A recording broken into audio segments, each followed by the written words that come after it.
आदरणीय सभापति जी, हमने गरीबों के लिए इतना काम किया और इसके कारण आदरणीय राष्ट्रपति जी ने अपने अभिभाषण में इसका विस्तार से वर्णन किया है। जो लोग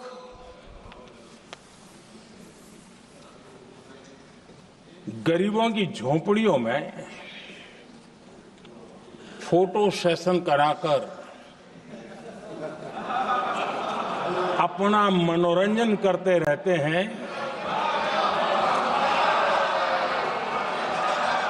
उन्हें संसद में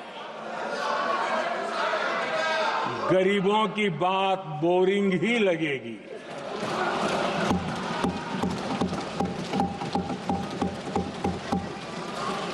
आदरणीय सभापति जी, मैं उनका गुस्सा समझ सकता हूं।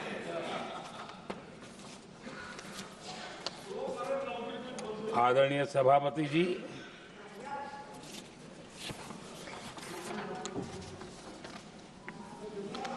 समस्या की पहचान करना एक बात है, लेकिन अगर जिम्मेवारी है तो समस्या की पहचान कर करके छूट नहीं सकते। उसके समाधान के लिए समर्पित भाव से प्रयास करना होता है। हमने देखा है और पिछले 10 साल के हमारे काम को देखा होगा और राष्ट्रपति जी के अभिभाषण में भी देखा होगा। हमारा प्रयास समस्या की समाधान का रहता है और हम समर्पित भाव से प्रयास करते हैं। राष्ट्रपति जी के भाषण की चर्चा के समय यहां विदेश नीति की भी चर्चा हुई और कुछ लोगों को लगता है जब तक फॉरेन पॉलिसी नहीं बोलते तब तक वो मैच्योर नहीं लगते, इसलिए उनको लगता है फॉरेन पॉलिसी तो बोलना चाहिए फिर भले ही देश का नुकसान हो जाए। मैं ऐसे लोगों को जरा कहना चाहता हूं, अगर उन्हें सच में फॉरेन पॉलिसी सब्जेक्ट में रुचि है और फॉरेन पॉलिसी को समझना है और आगे जाकर के कुछ करना भी है, ये मैं शशि जी के लिए नहीं कह रहा हूं तो मैं ऐसे लोगों को कहूंगा एक किताब जरूर पढ़े। हो सकता है उनको बहुत फिर कहां क्या बोलना उतनी समझ हो जाएगी। वो किताब का नाम है JFK's forgotten crisis. JF Kennedy की बात है। JFK's फॉरगॉटन क्राइसिस नाम की किताब है। ये किताब एक प्रसिद्ध फॉरेन पॉलिसी स्कॉलर ने लिखी है और इसमें महत्वपूर्ण घटनाओं का जिक्र है। इस किताब में भारत के पहले प्रधानमंत्री और वो विदेश नीति को भी नेतृत्व करते थे। इस किताब में पंडित नेहरू और अमेरिका के तब के राष्ट्रपति जॉन एफ कैनेडी के बीच हुई चर्चाओं और निर्णयों का भी विस्तार से वर्णन है।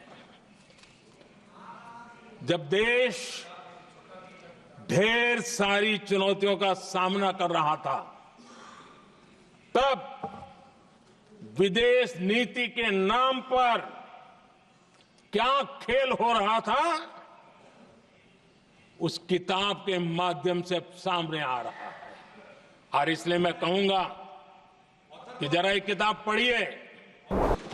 आदरणीय सभापति जी, इस देश का दुर्भाग्य देखिए, सरकारें कैसी चलाई गई, किसके लिए चलाई गई। माननीय सदस्य, मैं सबसे आपसे आग्रह कर रहा हूं, आप सदन की गरिमा बनाए रखें। बैठे बैठे कोई माननीय सदस्य टिप्पणी नहीं करे, उचित नहीं है, ये गलत तरीका है आपका। ये सदन की मर्यादा नहीं है आपकी। आप प्रोटेक्ट करना चाहते हो उनको इस तरीके से, गलत तरीका, ये गलत तरीका है। आप बैठे बैठे टिप्पणी करना चाहते हैं।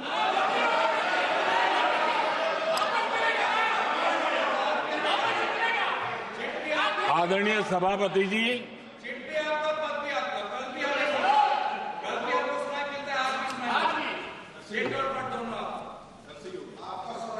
जब ज्यादा बुखार चढ़ जाता है ना,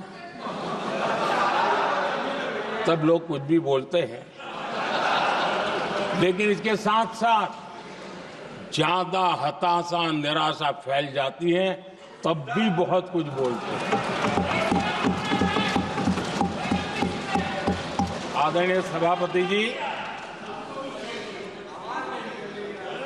जिनका जन्म नहीं हुआ था, जो भारत की इस धरती पर अवतरित नहीं हुए थे, ऐसे 10 करोड़ फर्जी लोग सरकारी खजाने से अलग अलग योजनाओं का फायदा ले रहे थे। आदरणीय सभापति जी, सही को अन्याय न हो इसलिए राजनीतिक फायदा नुकसान की परवाह किए बिना हमने इन 10 करोड़ फर्जी नामों को हटाया और असली लाभार्थियों को खोज खोज करके उन तक मदद पहुंचाने का अभियान चलाया। आदरणीय सभापति जी, ये 10 आदरणीय अध्यक्ष जी, ये देश का दुर्भाग्य है कि आजकल कुछ लोग अर्बन नक्सल की भाषा खुलेआम बोल रहे हैं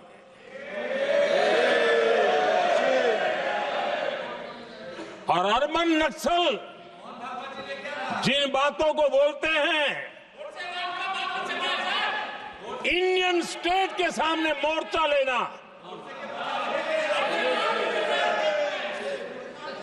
ये अर्बन नक्सल की भाषा बोलने वाले, इंडियन स्टेट के खिलाफ लड़ाई की घोषणा करने वाले न संविधान को समझ सकते हैं, न देश की एकता को समझ सकते हैं।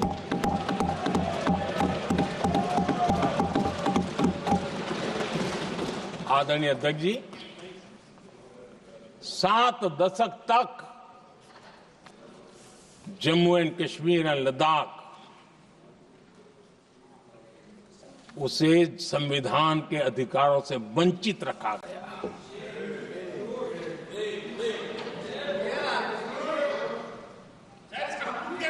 ये संविधान के साथ भी अन्याय था और जम्मू कश्मीर और लद्दाख के लोगों के साथ भी अन्याय था। हमने आर्टिकल 370 की दीवार गिरा दी।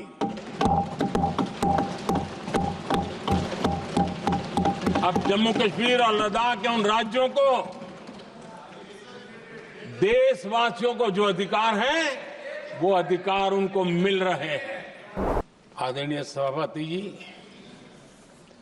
आजकल मीडिया में ज्यादा ही चर्चा हो रही है, सोशल मीडिया में और अधिक हो रही है। कुछ नेताओं का फोकस घरों में जकूजी पर, स्टाइलिश शावर्स पर, लेकिन हमारा फोकस तो हर घर जल पहुंचाने पर है। आदरणीय अध्यक्ष जी, राष्ट्रपति जी के अभिभाषण के बाद एक महिला राष्ट्रपति जी एक गरीब परिवार की बेटी, उनका सम्मान न कर सके, आपकी मर्जी, लेकिन क्या क्या कहकर उनको अपमानित किया जा रहा है।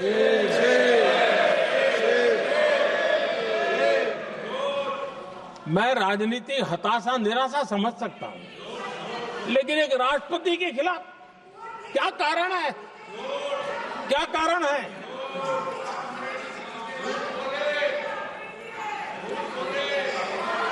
आदरणीय अध्यक्ष जी, आज भारत इस प्रकार की विकृत मानसिकता को छोड़ करके, उस सोच को छोड़ करके विमेन लेड डेवलपमेंट के मंत्र को लेकर के आगे बढ़ रहा है। आदरणीय अध्यक्ष जी, विकसित भारत के सपने को पूरा करने के लिए देश आगे बढ़ रहा है और बड़े आत्मविश्वास के साथ आगे बढ़ रहा है।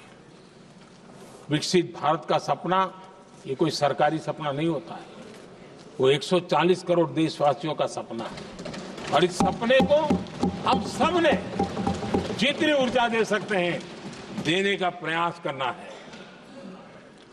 और दुनिया में उदाहरण है, 20-25 साल के कालखंड में दुनिया के कई देश विकसित बनकर के दिखाया है, तो भारत के पास तो सामर्थ्य अपार है। हमारे पास डेमोग्राफी है, डेमोक्रेसी है, डिमांड है, हम क्यों नहीं कर सकते? इस विश्वास के साथ हमें आगे बढ़ना है और हम भी 2047 जब देश आजाद होगा, तब आजादी के 100 साल होंगे तब हम विकसित भारत बन के रहेंगे। ये सपने लेकर के चलना चाहिए।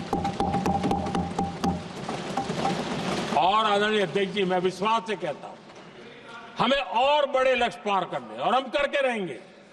और माननीय अध्यक्ष जी, ये तो अभी हमारी तीसरी ही टर्म है।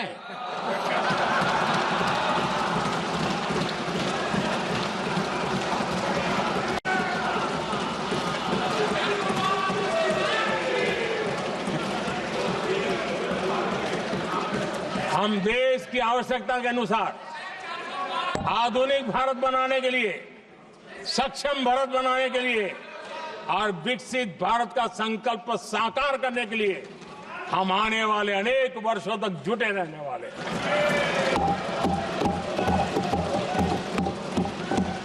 आदरणीय अध्यक्ष जी, मैं सभी दलों से आग्रह करता हूं, सभी नेताओं से आग्रह करता हूं, देशवासियों से आग्रह करता हूं, अपनी अपनी राजनीतिक विचारधाराएं होंगी, अपने अपने राजनीतिक कार्यक्रम होंगे, लेकिन देश से बड़ा कुछ नहीं हो सकता है। हम सबके लिए देश सर्वोपरि है और हम मिलकर के विकसित भारत के सपने को, अपना 140 करोड़ देशवासियों का सपना भी अपना सपना, इस सपने को लेकर के चल पड़े। देश विकसित होगा, हमारे बाद की जो पीढ़ियां होगी वो कहेगी कि 2025 में एक संसद ऐसी थी जहां बैठा हुआ हर सांसद विकसित भारत के सपने के लिए पूरा करने के लिए काम कर रहा था।